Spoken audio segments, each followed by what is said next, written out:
Good morning.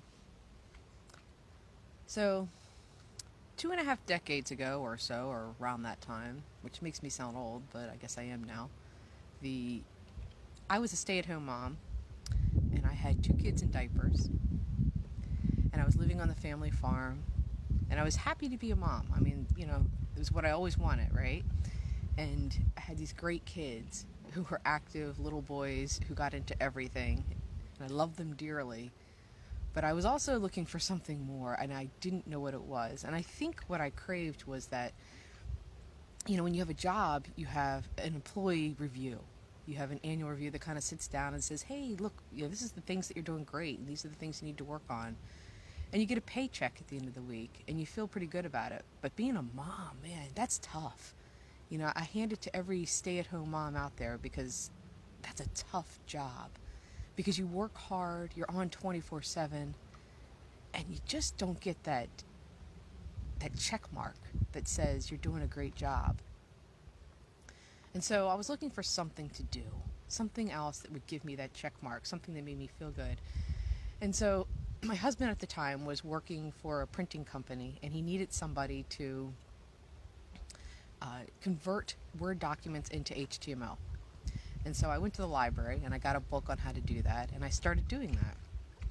And I started doing some more of it, and eventually I joined this group called DC Web Women, which was a networking group for women in the web.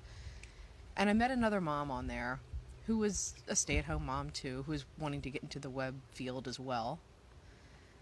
And she had two little kids, and I had two little kids. She lived in the city. I lived on a farm. And so I invited her down to spend the day on the farm. And we walked around the farm, and we pet cows, and we gathered eggs, and we talked about what it was like to be a stay-at-home mom and all the difficulties of it. And at the end of the day, we had a grilled cheese sandwich, and it was a beautiful October day. I remember the leaves were just starting to turn. It was probably right before Halloween. It was one of those warm days that you kind of like the last blessing of warmth before the cold comes. And she went home, and I didn't think much of it. And what I found out later was that was probably the most important business lunch of my day, a grilled cheese sandwich with another stay-at-home mom. Because during that lunch, I told her what it is, what my dreams were, what I wanted to do with doing that HTML. I verbalized those dreams. And about 9 months later, she worked for a company that eventually was purchased by General Dynamics, and she offered me a job. She called me up and said, hey, I have this job, and would you like to do it? And it was a government contracting position. It was my first contract. And eventually, that contract built into other contracts, and eventually I owned a multi-million-dollar software company that I ran for 20-some years because I verbalized my dreams. And I get why people don't verbalize their dreams, because it's scary. You throw it out there, and what if you don't succeed? What if you said, hey, I would like to start a software company, and people laugh? Or it doesn't come true, and 5 years later they're looking at you and going, she wanted to start a software company, and now she's still a stay-at-home mom. She didn't live her dreams at all. So it's scary to verbalize your dreams, but if you don't throw them out there, if you don't verbalize them and tell people where you want to be, it's a lot harder to achieve them. So I told this story, and I called it the grilled cheese theory, to every single one of our employees that came in, because I wanted them to know that they should also have dreams, and they should also verbalize them, and they might not come true. And that's okay, because they verbalized them, and maybe their dreams will change, and that's okay too. But it's super important to say what they are so that they might come true, and then start working towards them. The other part of that story, and there's a lot of lessons to be learned from this one that I learned along the way, and believe me, most of my lessons came from making mistakes. And one of those lessons is that was a stay-at-home mom. What possible business could she bring me, right? But she did. And so each person that you should verbalize that dream to is not necessarily the person you think is going to help you achieve it. You just tell everyone, because eventually they're going to know somebody. So it might be the guy bagging your groceries, and you tell him, man, this is really what I want to do. and make friends with him. And who knows, maybe his uncle is somebody that can help you. Or maybe that guy bagging your groceries will eventually become the person who can help you. So the point with that is to treat everybody with respect and a connection, and somebody that you want to get to know them and what their dreams are and how you might be able to help them. Because the best way to be successful in life is to build bridges and build them over and over again with everyone. So that's my grilled cheese theory, and I share that with a lot of different people. I hope it somewhat helps you if you have some dreams that you're wanting to achieve. And I'm, again, immensely grateful that each one of you are sitting here with me watching the sun come up. And again, I'm a little earlier because I think sunrise today is at 7:07. But it's not the sunrise. Once the sun rises, it's done, right? It's the process of it coming up. That's what I really love. The daybreak, the dawn, the time before the sun comes up. Which I guess is a metaphor for life too. I guess I like the journey more than I like the destination. I hope you guys have a great day.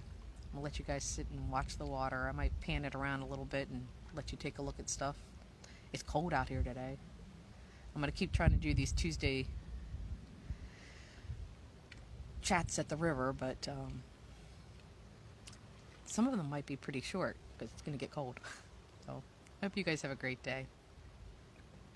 Thank you for joining me.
Before I sign off, I just want to tell you what I can see, because you can't really see it in the video. I wish you could. But the sun is starting to peak over the horizon. And you can't really see the sun, but what you can see is the reflection. There's clouds over there in the horizon. The sun is hitting the bottoms of them. And so the bottoms of the clouds are glowing with a kind of an orangey pink. Which means I know the sun is getting ready to pop over top of those tree line.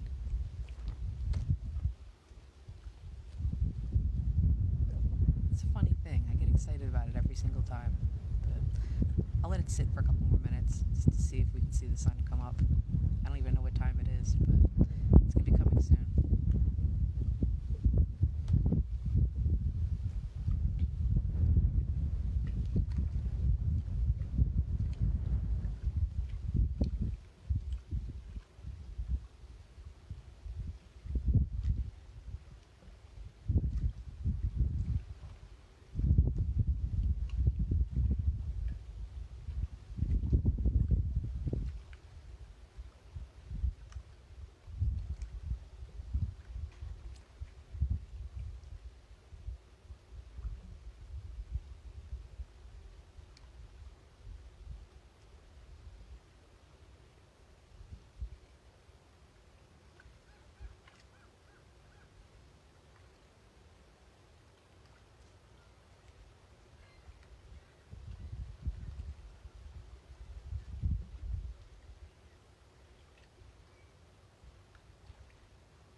ladies and gents, guess what? The sun is up. It's behind all those clouds, so we'll try again next Tuesday. See if we can see the sun come up. I'll try to come out here a little later so you can see it come. But thank you, as always, with joining me and with me today. It's always a pleasure to be with all of you. And if you have a dream that you want to post, put it down in the comments. I'd love to hear your dreams. Let everyone else know your dreams are. It doesn't matter if they don't come true. At least you tried. You stuck it out there, right? What a lovely thing that is. So have a great day, everybody.